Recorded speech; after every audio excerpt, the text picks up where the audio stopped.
అల్లూరి జిల్లా మారేడుమిల్లి అటవీ ప్రాంతంలో ఎన్కౌంటర్ తర్వాత కూడా కూంబింగ్ కొనసాగుతోంది. ఎన్కౌంటర్ జరిగిన సమయంలో కొందరు మావోయిస్టులు పరారయ్యారు. ఏఓబీ మావోయిస్టు సెక్రటరీ దేవ్జీ కూడా ఉన్నట్లు పోలీసులకు పక్కా సమాచారం ఉంది. దీంతో మారేడుమిల్లి అటవీ ప్రాంతంలోని టైగర్ జోన్లో భద్రతా దళాలు కూంబింగ్ నిర్వహిస్తున్నాయి. కూంబింగ్ జరుగుతున్న ప్రాంతానికి ఎవరూ రాకుండా పోలీసులు అడ్డుకుంటున్నారు. ఈ కూంబింగ్ కి సంబంధించిన మరింత సమాచారాన్ని మా రాజమండ్రి ప్రతినిధి శ్రీనివాస్ అందిస్తారు. మావోయిస్టులకు పోలీసులకు మధ్య ఎదురెదురు కాల్పులు జరిగిన అల్లూరు సీతారామరాజు జిల్లాలోని మారేడుమిల్లి దానిలోని దట్టమైన అటవీ ప్రాంతంలో ఇప్పుడు మనం ఉన్నాం. ఇక్కడే ఈ ప్రాంతంలోనే మావోయిస్టులకి పోలీసులకి మధ్య ఘోరంగా ఇక్కడ ఎదురెదురు కాల్పులు జరగడం జరిగింది. ఇక్కడే 6 మావోయిస్టులను హతమార్చిన ఘటన ఎన్కౌంటర్ జరిగిన ప్రాంతం ఇది.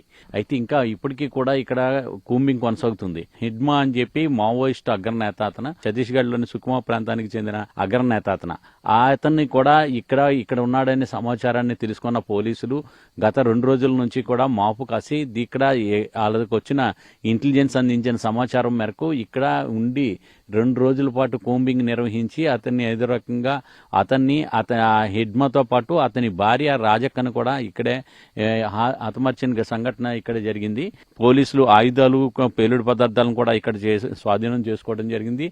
AK-47 అని చెప్పి 2, అలాగే పిస్టల్ అని చెప్పి 1, రివాల్వర్ 1, అలాగే సింగిల్ బ్యారెల్ అని చెప్పి 1 కూడా ఇక్కడే స్వాధీనం చేసుకోవడం జరిగింది. అలాగే ఎలక్ట్రికల్ డిటర్నల్ ని నాన్ ఎలక్ట్రికల్ డిటర్నల్తో పాటు పేలుడుకు ఉపయోగించిన ఇతర పదార్థాలను కూడా ఇక్కడే స్వాధీనం చేసుకోవడం జరిగింది.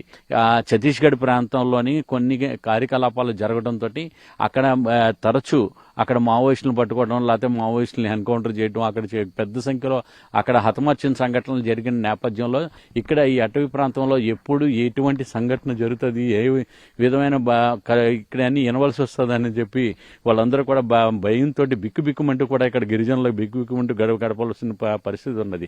అయితే ఇక్కడ ఈ మారుమూల ప్రాంతంలోని ఇక్కడ చూసినట్టయితే ఇక్కడ పోలీసు బలగాలు అంటే కేంద్ర ప్రభుత్వం ఏదైతే కాగర్ అనే ఆపరేషన్ నిర్వహిస్తుందో ఈ కాగర్ ఆపరేషన్ లో చూసినట్లయితే ఇక్కడ మావోయిస్టును నిర్మూలించాలనే ఏకైక లక్ష్యంతో మొత్తం దేశవ్యాప్తంగా కూడా ఈ ఆపరేషన్ కొనసాగించడం జరుగుతుంది. దానిలో భాగంగానే ఇక్కడ కూడా ఆపరేషన్ జరుగుతున్నదని చెప్పేసి తెలుస్తుంది. అయితే ఇక్కడ అల్లూరు సీతారామరాజు జిల్లాలోని జరిగిన ఆపరేషన్ లో చూసినట్లయితే మొత్తం 6 మట్టికి మావోయిస్టులు ఇప్పటి వరకు కూడా మృతి చెందడం జరిగింది. అయితే ఇంకా కొంతమంది మావోయిస్టులు పరారయ్యారు. వాళ్ళ కోసం కూడా గాలింపు చర్యలు కొనసాగుతున్నదని చెప్పేసి AP additional DG Mahesh Chander Ladda కూడా అప్పుడు గతంలో ఇంకా చెప్పడం కూడా జరిగింది. ఇంకా ఈ దాడులు అయితే ఇంకా కొనసాగడం జరుగుతుంది. మరో కొద్ది రోజుల పాటు అయితే ఈ దాడులు ఇంకా కొనసాగే అవకాశం కూడా ఉన్నట్టుగా చెప్తున్నారు. అయితే దేవ్జీ అంటే మావోయిస్టు ఏఓబీ సెక్రటరీగా ఉన్న దేవ్జీ దొరికే వరకు కూడా ఈ ఆపరేషన్ కొనసాగుతుందని చెప్పేసి పోలీసు వర్గాలు అయితే చెప్పడం జరుగుతుంది.